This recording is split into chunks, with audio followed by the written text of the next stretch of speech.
नर्मदे हर सुप्रभात। और सैलमेट में हम लोग रुके हुए थे और रात्रि भोजन इस झाड़ के नीचे बनाया था।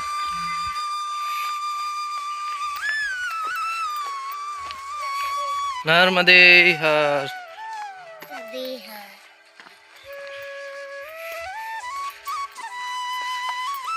यह व्यवस्था काफ़ी अच्छी थी और अच्छा भी लगा। और पूरा जंगल है यहाँ, जंगल के बीच में ही है ये गांव सैलमेट। और अगला पड़ाव है जो वो करीबन 7 से 8 किलोमीटर का है।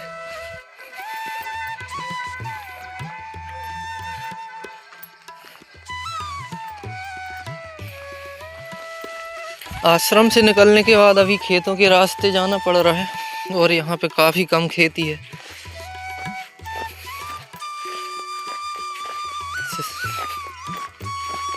अभी 30-35 किलोमीटर चला था तो मुश्किल से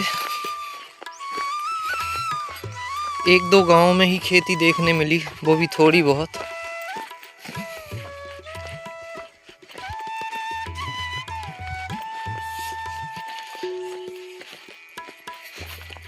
और इन खेतों के बाद पहाड़ चालू हो जाएगा।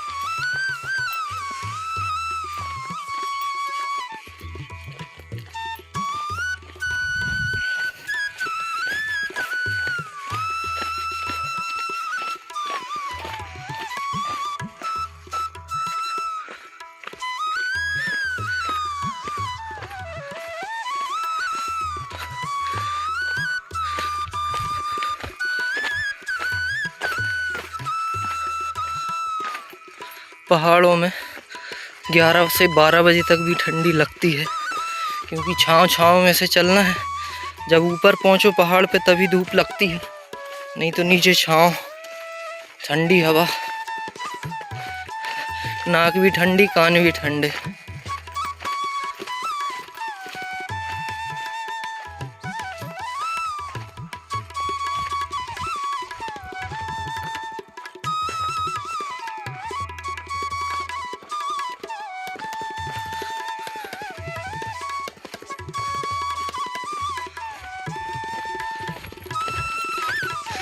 सैलमेट के बाद बादल पड़ता है जो अभी करीबन 6-7 किलोमीटर दूर है। पता नहीं किस पक्षी की आवाज़ है।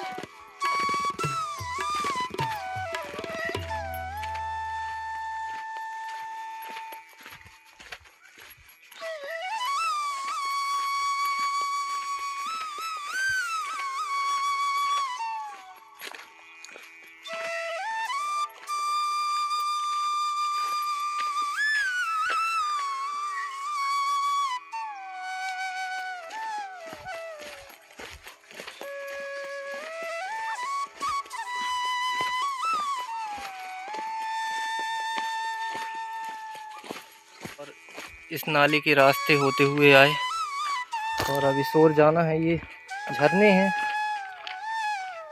छोटे छोटे जो बरसात में चलते हैं।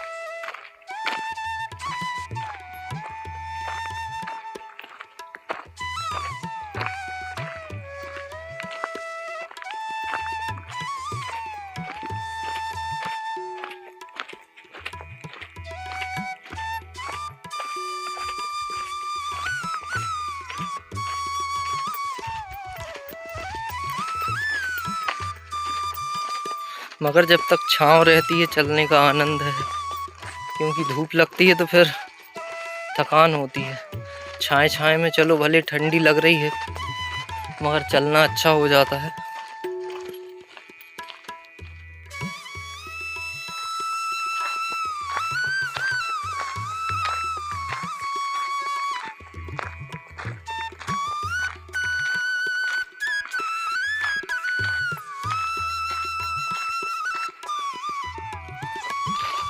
और उस रास्ते से होते हुए हम लोग आए और ये घूम के यहाँ से आया है। काफ़ी ऊंचाई पर चल रहे हैं, से नीचे बहुत गहरी खाइयाँ हैं।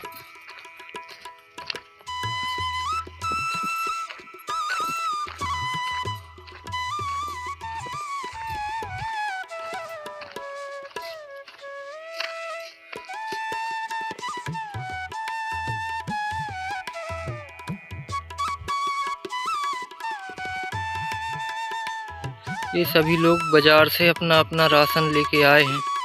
सब पहाड़ पर रहते हैं, कुछ के घर ऐसे ऊपर बने हुए हैं। ये सभी लोग अपना सामान लेके अपने घर जा रहे हैं।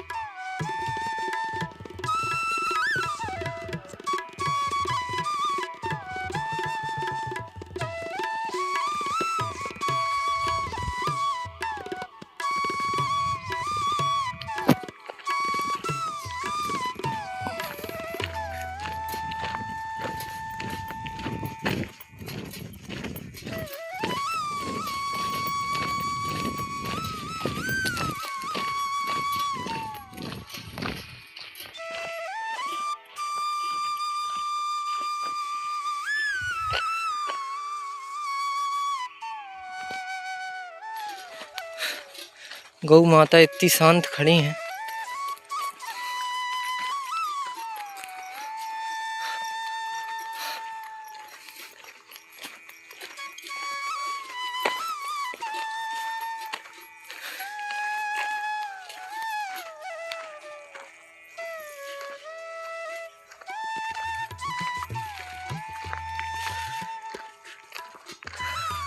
चार दिन हो गए सूलपानी की झाड़ी में चलते हुए, मगर सबसे ऊंचा पहाड़ यही मिला जहाँ से नर्मदा मैया के दर्शन होते हैं।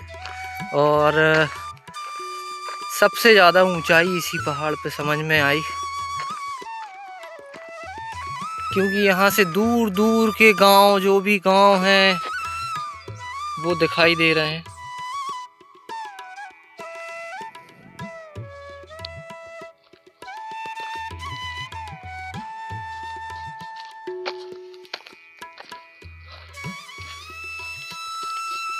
और इन रास्तों से होते हुए जाना है। ब्रिज है, इसके नीचे भी मिट्टी भरी हुई है, जिसमें इसमें पानी ठंडा रहा। सैलमेट से चलकर भिलट गांव पहुंच चुके हैं। अब यहाँ का ये अन्य क्षेत्र है।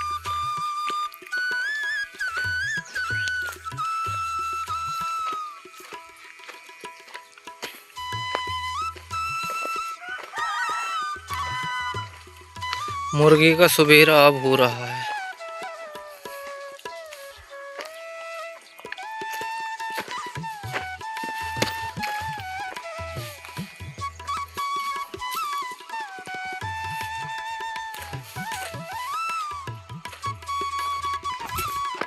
काफी फिसलन भरे रास्ते फिर से आ चुके हैं।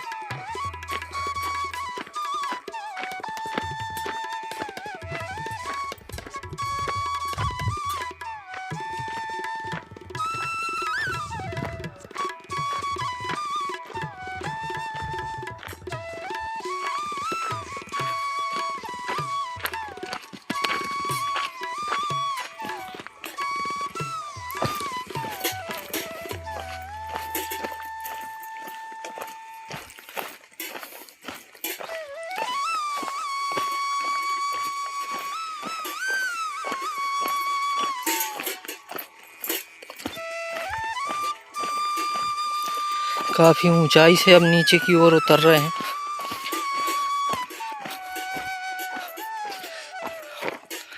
ये छोटे छोटे गांव पड़ते हैं, तो मन लगा रहता है चलने में। अगर ये गांव और छोटे छोटे ये जगह जगह घर ना पड़े तो चलते चलते बहुत बोर हो जाएंगे। और यहाँ पे कपास की खेती, अभी कुछ माताएं कपास तोड़ रही हैं।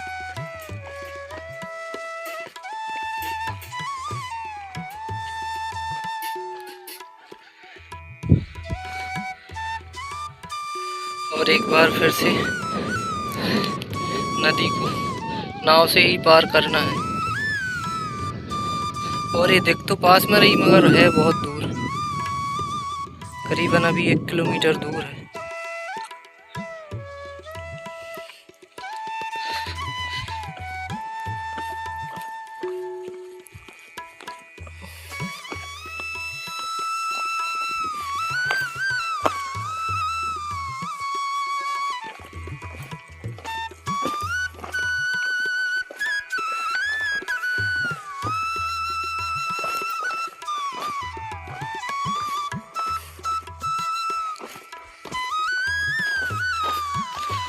जय हो सूलपानी झाड़ी की।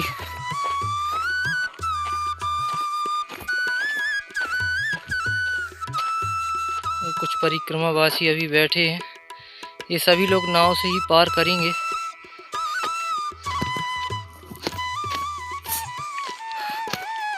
और चढ़ना हो या उतरना हो,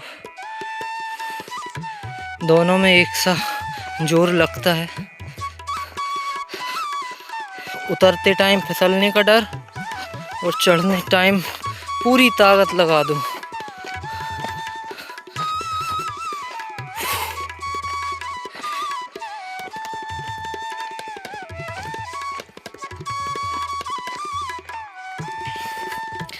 ऐसे ही इसे सूलपानी की झाड़ी नहीं बोला जाता। पूरी नर्मदा की परिक्रमा एक तरफ और सूलपानी झाड़ी एक तरफ। जय हो नर्मदा मैया।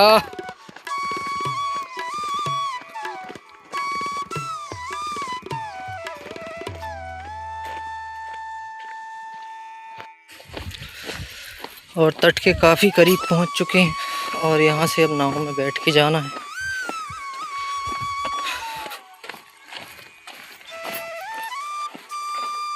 नाव लोड हो चुकी है, बहुत से परिक्रमावासी बैठ चुके हैं उसमें।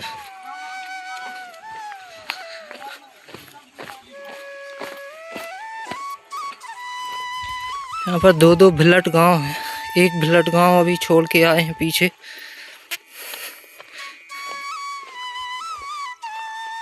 और दूसरा भिलट गांव 6 किलोमीटर आगे जहां हम लोग पहुंच चुके हैं। और यहीं आश्रम भी है, ये सामने दिखा रहा है, झोपड़ी बनी हुई है, यही आश्रम है। और देखते हैं, शायद यहीं रुकना होगा आज रात्रि, क्योंकि आगे चलना 7-8 किलोमीटर और आगे है फिर, और उतना चल नहीं पाएंगे क्योंकि पहाड़ी एरिया है और पूरा उतार चढ़ाव। एक पहाड़ में सांस ऊपर नीचे हो जाती है, फिर तो 8 किलोमीटर है। देखते हैं, पर अगर हुआ तो यहीं रुकेंगे, नहीं तो फिर आगे निकलेंगे नर्मदे। हम लोग भिलट गांव के आश्रम पर रुक नहीं रहे, आगे 7 किलोमीटर और आगे जा रहे हैं, क्योंकि अभी समय है 3:30 हुआ है। अभी करीबन 2.5 से 3 घंटे हैं चलने के लिए।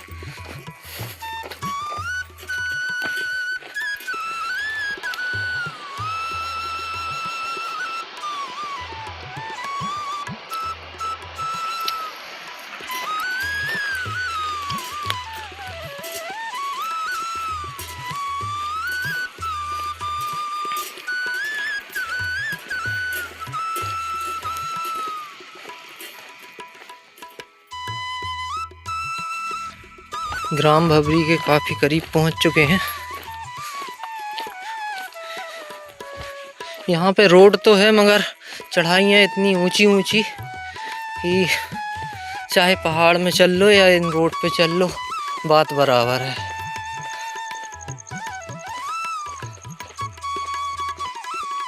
अब यहाँ पे आश्रम कहाँ है देखना पड़ेगा, पूछना पड़ेगा।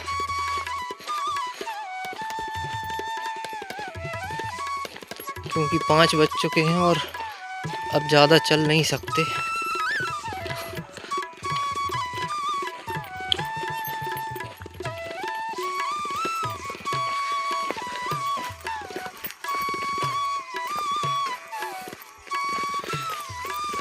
नाले के रास्ते से परिक्रमा मार्ग है भक्ति गांव का।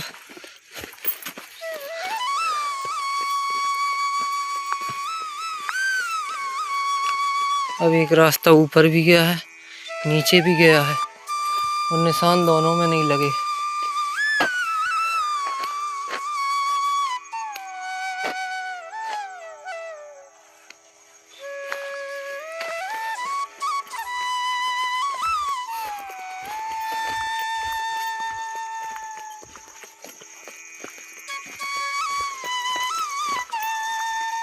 यहाँ पे कहीं भी निशान नहीं लगा है।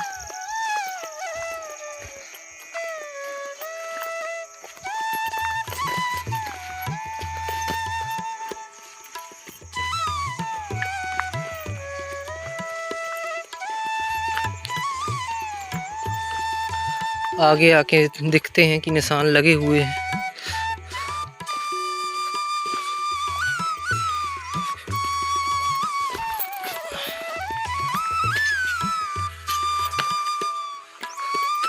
अब ये ऊपर की ओर भी लगे हैं तीर और सीधा सीधा भी है।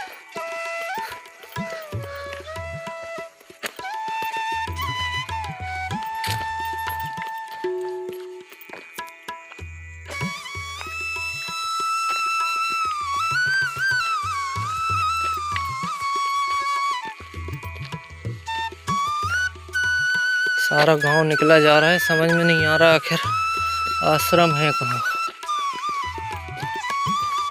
और भवरी के आश्रम पहुंच चुके। आज कुछ ज़्यादा ही थकान हो गई, क्योंकि आज करीबन 25 किलोमीटर चला है और वो भी पहाड़ में।